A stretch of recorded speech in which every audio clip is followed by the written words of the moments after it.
Taking দিয়ে কামিজ তৈরি করলে কামিজের শেপটা কিন্তু ভীষণ চমৎকার আসে। তো কথা না বাড়িয়ে চলেন কিভাবে সুন্দর এই সহজ নিয়মে কামিজটা কেটে নিলাম সেটাই আপনাদের সাথে শেয়ার করি। তো এখানে সাইডের কাপড়টা যেটা দেয়া আছে হাতার কাপড় এক্সট্রা দেয়া নেই এবং ঝোল থেকেও কিছুটা কাপড় বেঁচে যাবে। তো আমি কামিজের দুইটা পার্ট জয়েন্টভাবেই বের করে নিব, তাহলে বাকি কাপড় সব একসাথে থাকবে, তো কেটে আলাদা করলাম না। তো যাই হোক, যে যার ঝুল যেভাবে পরতে পছন্দ করবে, যার মেজারমেন্ট অনুযায়ী সেভাবেই নিবে। আর কামিজে আসলে কাটিং তো এটা দেখে বোঝা যাচ্ছে মানে যে পাশে বন্ধ পাশ ভেতরে রেখেই কামিজটা কাটতে হবে, আর খোলা অংশের সাইডে মাপ নিতে হবে। তো যাই হোক, এই যে পুটের অংশে 7 ইঞ্চি বরাবর নিয়ে নিলাম। এখানে 7 ইঞ্চি নিলে তাহলে আর হাতের পেছন সাইডে না টান লাগে না। আমি আসলে কামিজ নিজে যেহেতু পরি, আমি আমার সুবিধা মতো আর কি বুঝতে পারি। তো এভাবে নিলে আপনাদের সব মেজারমেন্টে মোটামুটি ঠিক হবে। আর যারা অনেক বেশি চিকন আর একটু হেলদি, তাদের সেভাবে একটু হাফ ইঞ্চি কম বেশি করে নিলেই হয়ে যায়। আর এখান থেকে আমি 7.5 ইঞ্চি আর্মহোলের জন্য নিয়েছি, সেটা তো স্ক্রিনে দেখিয়েই দিলাম।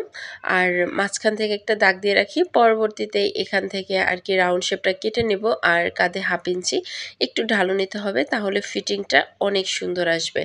তো ভিডিওর মাঝে কিন্তু আমি কাপড়টা একটু টেনে দেখেছিলাম, এই কাপড়টা কিন্তু বেশি একটা লুজ হয় না, মানে এমব্রয়ডারি করা কাপড় যেহেতু। তো আমি আমার বডির মাপের থেকে প্রায় 1 ইঞ্চি পরিমাণ বেশি নিয়ে নিলাম।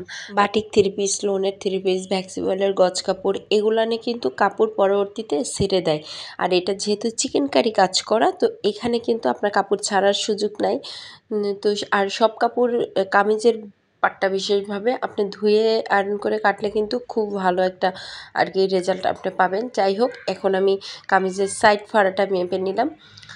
তো সেভাবে আর কি বডির মাপটা নেবেন, এটাই বোঝাতে চেয়েছি। তো উপর থেকে কামিজের সাইড ফাড়া মানে 20 ইঞ্চির কম কেউ নেবেন না। আমি এখানে একটু বেশি পরতে পছন্দ করি জন্য 23 ইঞ্চি নিয়েছি। তো না হলে হাত উঁচু করলে দেখা যাবে 20 ইঞ্চির কম নিলে পেটটা দেখা যাওয়ার একটা রিস্ক থাকে। আর একটু বেশি নিয়ে নিলে সেই ধরনের আর কি রিস্কটা থাকে না। তো যাই হোক, আর বডির অংশ আর হিপের অংশের মাঝামাঝি আর কি মিডিল আপনি কোমরের যে শেপটা সেটা দিয়ে নেবেন। তো এখন আমি মাপ দেব না, যেহেতু আমি সামনে টেকিন দিব। তো আমি এখানে 11.5 নিচ্ছি, আমার 12 নিলেও হতো।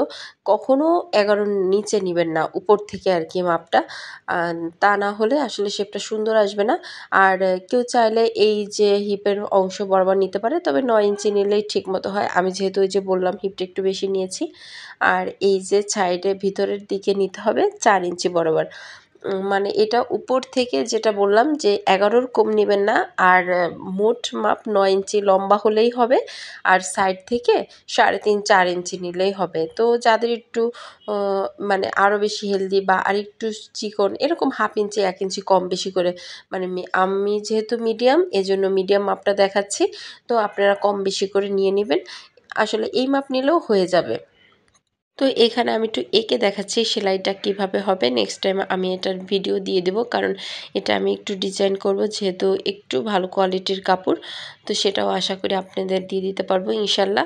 ভিডিওর কোনো অংশ যদি একটু ভালো লেগে থাকে তাহলে প্লিজ একটা লাইক দেবেন, অনুরোধ রইল। আর আমার এই ছোট্ট পরিবারের যারা অলরেডি সদস্য হয়ে গিয়েছেন তাদের অসংখ্য অসংখ্য ধন্যবাদ। তো এখন যে বডির মাপ থেকে সব সময় দেখা যায় যে কোমরের মাপ হাফ ইঞ্চি বা 1 ইঞ্চি, মানে 1 ইঞ্চি কম নিলেই সুন্দর শেপটা চলে আসে। যেহেতু এখানে ভিতরের সাইডে 1 ইঞ্চি চলে গিয়েছে, এই জন্য আমি হাফ ইঞ্চি পরিমাণে কম নিব, তাতেই কিন্তু সুন্দর একটা শেপ চলে আসবে।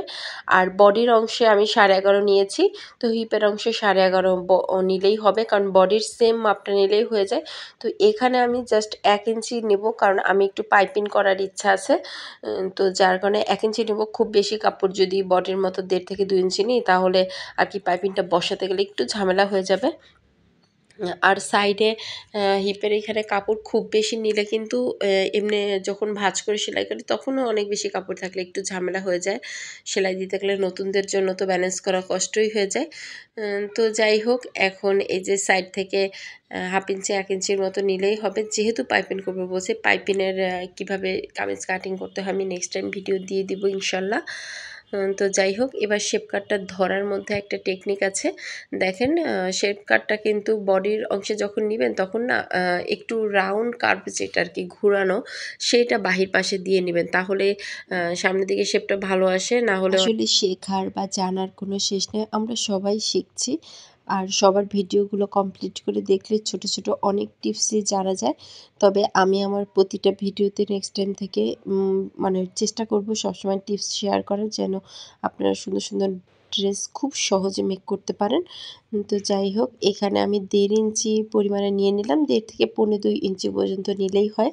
আর সামনে যে তালপাটের অংশটা, এটা আসলে কাটার কিন্তু মোটামুটি অনেকটাই মাপঝোপ আছে। তো অত ঝামেলা না যেয়ে শুধু একটু সামনের পার্টটায় যদি একটু কার্ভ করে কেটে নেওয়া হয়, তাহলেই আপনার কিন্তু সুন্দর শেপটা চলে আসবে।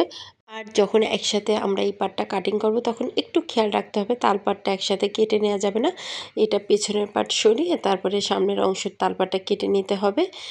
আর এতক্ষণ যারা ধৈর্য ধরে আমার ভিডিওর সাথেই ছিলেন, আপনাদের অসংখ্য ধন্যবাদ। নেক্সট ভিডিওতে সুন্দরভাবে তৈরি করা দেখিয়ে দিব।